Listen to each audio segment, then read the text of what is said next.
အားလုံးပဲမင်္ဂလာနံနက်ခင်းပါရှင်ဒီနေ့ကျမကဒီခေါင်းစဉ်ပေါ့နော်အခန်း29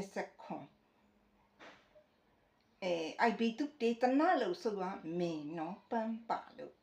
ပန်းဆိုတဲ့ခေါင်းစဉ်နဲ့ကျမရေးနေတာတော်တော်ကြာသွားပြီဒါဆိုတော့ကျမရဲ့ခေါင်းစဉ်အားလုံးဟာပန်းလေးတွေပါတော့ကျမရဲ့တီထွင်စံသစ်မှုပါဝင်တယ်လို့ဆိုရမှာပေါ့နော်တဲကနာရမှာပွင့်တဲ့ပန်း white brown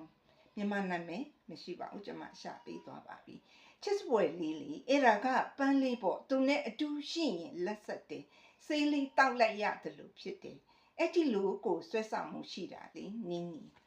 အစ္စရေးမှာပါစောင်းအကုန်းຫນွေအကူအချိန်လေးအယမ်းမဲ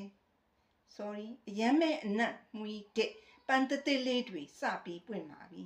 တဲကနာရတွေနဲ့တဲဆန်တဲ့နေရာတွေရုက္ခဗေဒပန်းကြံနေရာတွေမှာတော့အများဆုံးတွေ့ရမှာပါလေရတမ်ကတော့တိတ်ပံနာမည်လေးပါဟီဘရုနာမည်လာလေးကတော့ Roten Hamid ပါဖြစ်ပါတယ်ခြုံပင်ပေါ့နော်3မီတာလောက်ထိရှည်ပြီး6မီတာလောက်ထိထူရယ်လီအရွက်မရှိဘဲနဲ့ခရမ်းရောင်ပန်းပင်လေးပါကျန်စာအရဖော်ပြချက်လေးဒီပန်းပင်ကိုတစ်ကင်း1945မှာကတော့သူကအရန်ကြမ်းတမ်းတဲ့ချိန်မှာနားခိုစရာတစ်ပင်ရိတ်လေးပါတဲ့ဆန်လန်120လေးကတော့ကြောင်မီးသွေးလေးပါတဲ့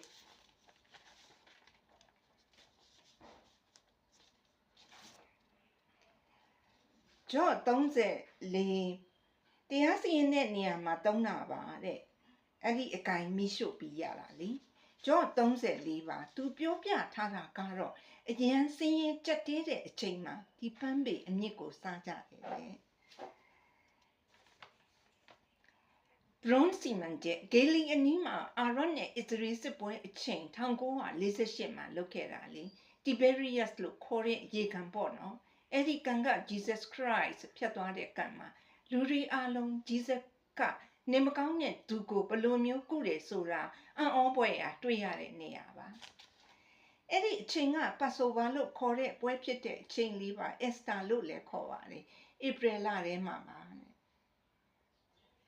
အရန်နဲ့ရေကန်လေးဒါကြောင့် Jesus ရှောက်လို့ရတာအဲ့ဒါကဂေလီပင်လယ်လို့ခေါ်ပါတယ်ကမ္ဘာမှာအနှိမ့်ဆုံးရေကန်ပါအဲ့ဒီရေကန်နာကျေပြန့်တဲ့နေရာတွေမှာဒီပန်းပင်တွေကိုတွေ့ရမှာပါကျမစီးတော့ဂေလီတချင်းတွေအများကြီးနားထောင်ခဲ့တယ်အားလုံးကကြက်တရေရှိပြီးမြင့်မြတ်တဲ့တချင်းတွေကြီးပဲလေကျမအနေနဲ့ပေါ့လေကြိုးစိုးစေခြင်းနဲ့ဘသူကိုပဲဖြစ်ဖြစ်အစ္စရေးကစီးတော့ဂေလီနေရာကိုလေဒီတချင်းလေးတွေခန်းစားပြီးရေးရအောင်လို့လေနွေရာသီဒီပန်းနေပွင့်တဲ့အချိန်မှာနီနီဦး IP သူတေသနစာရန်ပြုစုသူနီနီ NGO ဗေဒနာယကအထူးကျေးဇူးပါကျမဒီစာတွေဖတ်ဖို့တော်တော်ကြီးအချိန်ကြာကြီးစောင့်ရတယ်ရှင်ကျမမှလည်းတခြားခက်ခဲလေးတွေရှိတာပေါ့နော်